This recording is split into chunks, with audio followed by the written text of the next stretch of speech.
नमस्कार मैत्रिणींनो, आजच्या व्हिडिओमध्ये लांब बाही कोपरापर्यंत बाही असणारी बाही कटिंग करून स्टिचिंग कशा पद्धतीने करायचं डायरेक्ट अस्तरवरती तुम्हाला बाहीची कटिंग आणि याचा मोंडा आणि गळा रुंदीचा फॉर्म्युला परफेक्ट आणि व्यवस्थित बरोबर कसा येईल यासाठी काय मेजरमेंट घ्यावे हे मी तुम्हाला आजच्या व्हिडिओमध्ये दाखवणार आहे. बघा, त्यासाठी व्हिडिओ लास्टपर्यंत नक्की बघा. तर सर्वात आधी ना अस्तर आहे तर ते 4 फोल्डेड करून घेतलेलं आहे. मी एका साईडने स्केलच्या सहाय्याने सरळ रेषा आखून घेतली. मी या पद्धतीने स्लीवची उंची आहे 11 इंच आणि पुढे मी पाऊण इंच एक्स्ट्रा घेतलेलं आहे. बघा, म्हणजेच 11.25 वरती मार्किंग करून घेतलेलं आहे. तर ही झालेली आहे बाहीची लांबी, म्हणजे 11 इंचाची बाही लांबी आहे. बघा, इथे जे आहे तर हे एवढा कपडा जो आहे तर तो 8.25 पर्यंत भरलेला आहे. परंतु मला जी रुंदी घ्यायची आहे ना तर 36 साईजची बाही आहे ही. तर त्यासाठी 9 इंच, त्याचा चौथा भाग 9 इंच येतो. त्यामध्ये मी अर्धा इंच एक्स्ट्रा घेऊन 9.5 वरती मार्किंग करून घेणार आहे. कारण ही पूर्ण आहे आपली बाहीची रुंदी आहे. तर ती कशी आहे तर बघा, जर तुम्ही 1.5 इंच शिलाई मार्जिन घेतलं असेल तर 9 इंचच घ्यायचं आणि जर 2 इंच शिलाई मार्जिन घेतलेलं असेल तर 9.5 इंच मार्किंग करायचं. म्हणजे छातीचा चौथा भाग प्लस अर्धा इंच घ्यायचं जर 2 इंच शिलाई मार्जिन असेल तर. आणि जर 1.5 इंच शिलाई मार्जिन असेल तर छातीचा जेवढा चौथा भाग असतो तेवढीच बाहीची रुंदी काढून घ्यायची. बघा, एल्बो स्लीव्ज असल्यामुळे लॉंगपर्यंत बाही असल्यामुळे मी वरतून मोंड्याची खोली 3.5 इंचापर्यंत दिलेली आहे. बघा, तर इथे बाहीला ना जॉईंट द्यायचा आहे. तर त्यामुळे अशा पद्धतीने मी स्लीव्ज ठेवून घेतली. दंड घेराच्या बाजूने एक्स्ट्रा लागणार नाही मला, परंतु मी त्या पद्धतीने आखून घेतलं. बघा, 8.25 इथे पूर्ण अस्तरचं पार्ट येत होता तर पाव इंच तो मार्जिनसाठी गेला आणि पुढे आपल्याला अजून 1.5 इंच एक्स्ट्रा घ्यायचं होतं. त्या पद्धतीने मी पट्ट्या 4 कट करून ठेवून घेतल्या. बघा, 1 इंच बंद बाजूने वरती घेतलं आणि पुढे 1.5 इंचाची ती पट्टी आपण तयार केलेली. आणि बघा, स्केलच्या सहाय्याने मी मोंड्याला आकार देऊन घेणार आहे. ही स्केल ना खूप उपयुक्त आहे. बघा, या स्केलमुळे ना बाहीला मोंढ्याला आकार वगैरे खूप छान येतात. या पद्धतीने आकार मी स्केलच्या सहाय्याने आखून ठेवलेला आहे. जर तुम्हाला ही स्केल पाहिजे असेल ना, मी मिशोवरनं ही स्केल मागवली होती. मी डिस्क्रिप्शनमध्ये या लिंक देते, ती तुम्ही जाऊन जर तुम्हाला आवडत असेल तर नक्की खरेदी करा. या पद्धतीने बघा, मी दंड घेरावरती 5.25चा दंड घेर आणि पुढे 2 इंच शिलाई मार्जिन या पद्धतीने मी आखून घेतलं. आणि बघा, आता जी आहे स्लीवची जॉईंट देण्याच्या आधी फक्त मी एकच आकार कट करणार, म्हणजे पुढच्या मोंड्याचा आकार मी लगेचच कट करून घेणार नाही. त्यासाठी आधी अस्तरला मी पूर्णपणे जॉईंट देऊन घेणार आणि नंतर परत एकदा स्लीव्ज व्यवस्थित आखून कटिंग करणार. बघा, या पद्धतीने आधी स्लीव्ज म्हणजे दोन्ही पार्ट वेगवेगळे करून ठेवायचे नाही. जसं आहे का आपण 4 फोल्डेड करून ठेवलेलं त्या पद्धतीने ठेवायचं. म्हणजे पुढे चालून बघा काय होतं ते मी तुम्हाला पुढे सांगते. या पद्धतीने मी जॉईंट केला. खालचा कपडा या पद्धतीने फक्त आतल्या साईडला अस्तर 2 स्लीव्ज आहे त्यामुळे या पद्धतीने खालचा कपडा फक्त आतल्या साईडला फोल्ड केला. दोन्ही साईडले बरोबर आतल्या साईडला बघा याचे जॉईंट आहेत ते आतल्या साईडला गेले. दोन्ही साईडला याच पद्धतीने जॉईंट देऊन घेतले.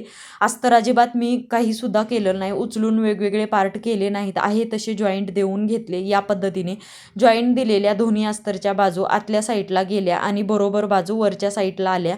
यानंतर बघा, अशा पद्धतीने जसं मार्किंग आहे 9.5 वरती मार्किंग करून घेतलं. या पद्धतीने परत एकदा व्यवस्थित आखून घेतलं आणि दंड घेराच्या बाजूने सुद्धा क्रॉसमध्ये या पद्धतीने रेष आखून घेतली. आणि बघा, आता ही काय करायचं, कटिंग करून घ्यायची.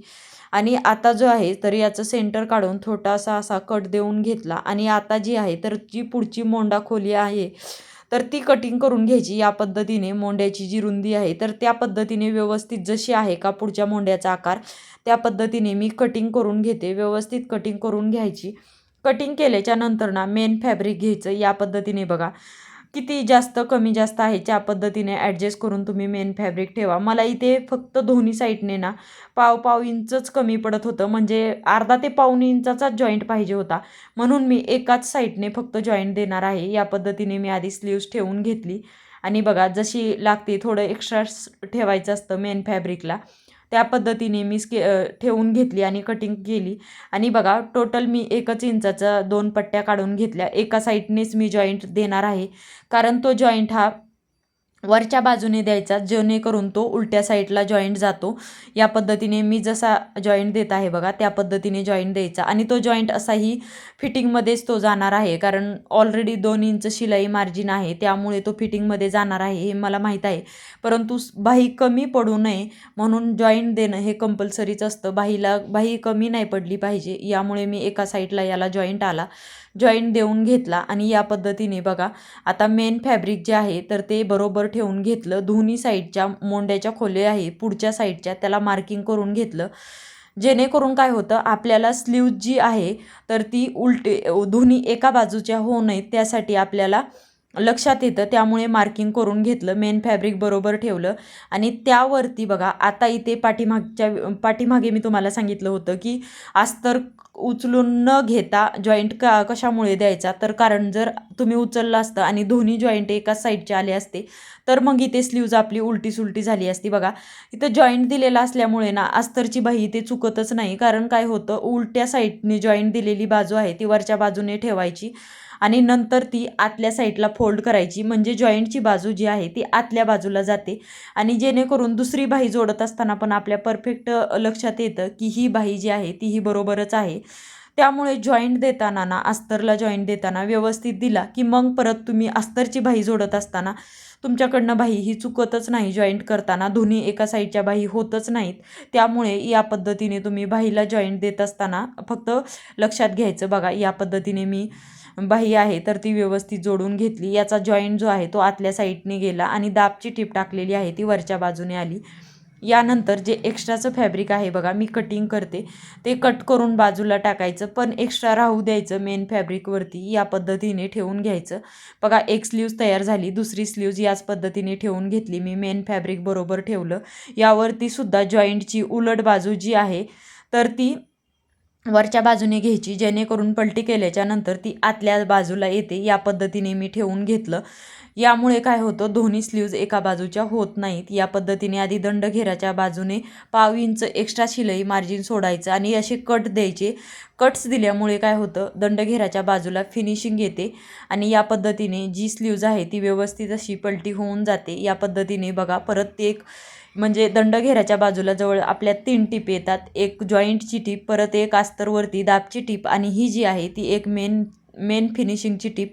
या पद्धतीने दंडघेराच्या बाजूने टीप टाकून हा सुद्धा पार्ट आहे तो अस्तर आणि मेन फॅब्रिक फुगा येऊ नये म्हणून हाताचा दाब ठेवायचा आणि या पद्धतीने जॉईंट करून घ्यायचं. बघा तुम्ही सुद्धा याच पद्धतीने जॉईंट करून घ्या. बघा मी स्लीव्ज ही व्यवस्थित जॉईंट करून घेतली आणि याचं सुद्धा जे एक्स्ट्राचं फॅब्रिक आहे तर ते कट करून टाकायचं. या पद्धतीने बघा मी कटिंग करून घेतलं आणि या पद्धतीने तुम्ही सुद्धा स्लीव्ज कटिंग करून स्टिच करायची. तर आजची जो व्हिडिओ आहे तो माहितीपूर्ण व्हिडिओ आहे, तर तुम्हाला तो कसा वाटला नक्की मला कमेंटमध्ये सांगा.